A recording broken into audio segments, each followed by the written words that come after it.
आज फेसबुक और social site के कारण से हम डायरी लिखना भूल गए हैं। शब्दों का और लिखे हुए का जो स्वाद होता है, उसकी जो प्रेरणा होती है, वह आज भी अनकहा है।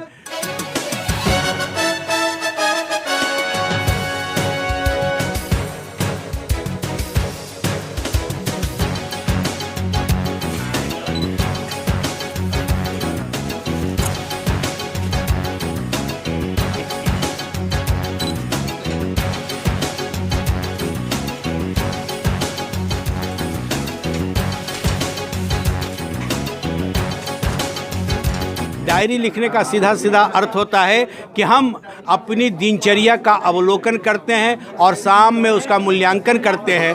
इस न्यूज़ के प्रायोजक हैं Afzal furniture. Mission Bharti research information centre एवं बिहार गुरु के संयुक्त तत्वाधान में मुजफ्फरपुर शहर के मारीपुर स्थित एक निजी होटल के सभागार में बिहार गुरु डायरी 2022 का लोकार्पण हुआ।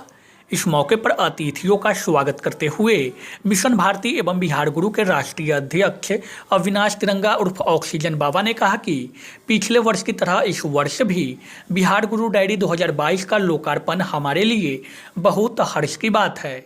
उन्होंने बताया कि डायरी में महत्वपूर्ण सूचनाएं एवं जानकारियों को संकलित किया गया है।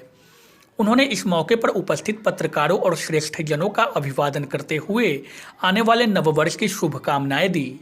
आपको बता दें कि बिहार गुरु डायरी का लोकार्पण संयुक्त रूप से वरिष्ठ साहित्यकार डॉक्टर संजय पंकज, भाजपा जिला अध्यक्ष रंजन कुमार, वरिष्ठ भाजपा नेता Ravindra Prasad Singh, doctor Ashok Sharma, doctor H N. Bhardwaj, Pandit Vinay Pathak, Shambhunath Choubey, Rajiv Ranjan, Acharya Ranjit Narayan Tiwari, समाज सेवी पवन सिंह, अविनाश तिरंगा द्वारा किया गया।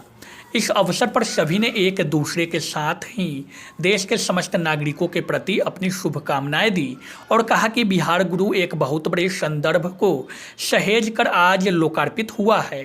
डॉक्टर संजय पंकज ने कहा कि वर्ष 2021 ने हमें कोरोना की दहशत से आक्रांत किए रहा, लेकिन मनुष्य वह है जो हर आपदा से संघर्ष करे। उन्होंने आने वाले नववर्ष के लिए शुभकामनाएं देते हुए कहा कि हर व्यक्ति के लिए नववर्ष सुखद हो और आने वाली चुनौतियों को सहर्ष स्वीकार करते हुए हम अपने साथ समाज और राष्ट्र के उन्नति की भी कामना करते हैं।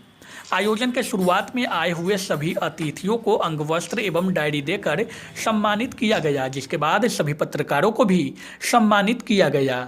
बिहार गुरु डायरी हम पिछले वर्ष 2020 से ही शुरू किए हैं। मतलब 2021 में लाए थे पहला डायरी। ये 2020 में हमने सोचा कि एक डायरी आना चाहिए। मुजफ्फरपुर में ऐसी कोई व्यवस्था नहीं है। पटना वगैरह दिल्ली में तो आती ही है, लेकिन मुजफ्फरपुर को दृष्टिकोण में रखते हुए हमने शुरुआत की। यह दूसरा वर्ष है और बिहार गुरु डायरी एक संदेश है पूरे बिहार में, मुजफ्फरपुर की धरती से, कि सारे तरह का नंबर उसमें अवेलेबल है। अगर इस डायरी आपके पास हो तो आपको कोई नंबर खोजने की ज़रूरत नहीं है। सारा नंबर का संकलन है जो आवश्यक है, चाहे वो थाना का नंबर हो या राष्ट्रपति का नंबर हो। यही इसकी खासियत है।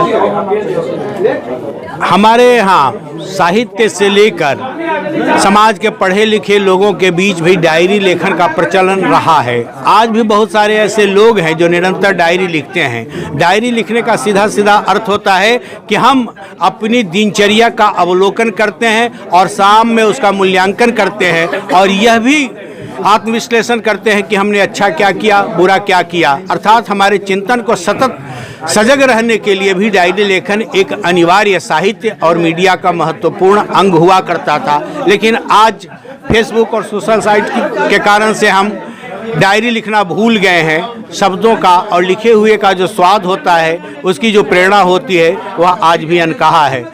बिहार गुरु और mission Bharti research information centre के संस्थापक अविनाश तिरंगा उर्फ ऑक्सीजन बाबा, जिन्होंने कोरोना काल में ऑक्सीजन उपलब्ध कराकर बड़ी मानवीय सेवा की है, उनके सौजन्य से आज का यह कार्यक्रम जिसमें बिहार गुरु डायरी का लोकार्पण हुआ है, यह बहुत ही सूचनाप्रद डायरी है जिसमें समस्त वे सूचनाएं संकलित हैं जिन सूचनाओं की अनिवार्यता हमें पग पग पर महसूस हो सकती है।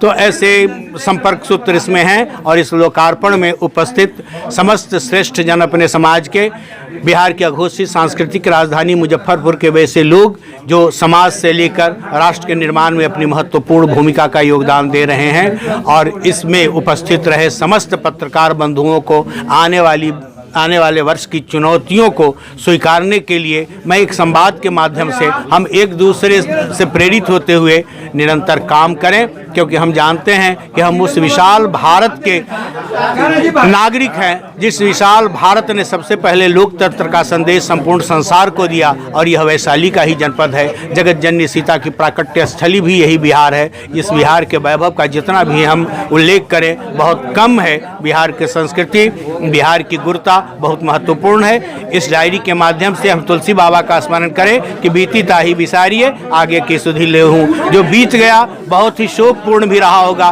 बहुत दुखप्रद भी रहा होगा, लेकिन बहुत प्रेरक भी रहा होगा। तो हम प्रेरक को स्मरण करें और आने वाले वर्ष में उसी प्रेरक शक्तियों को, उक्तियों को, संदर्भों को संजोकर अगले वर्ष हम आनंद के साथ एक दूसरे से मिलते हुए सकारात्मकता को नई उड़ान दें। अब फर्नीचर खरीदे मुजफ्फरपुर के अफजल फर्नीचर से। यहाँ मिलेंगे फर्नीचर के विशाल रेंज, वो भी होलसेल प्राइस में और लाइफ टाइम गारंटी के साथ। तो देर मत कीजिए, तुरंत पहुँचिए अफजल फर्नीचर।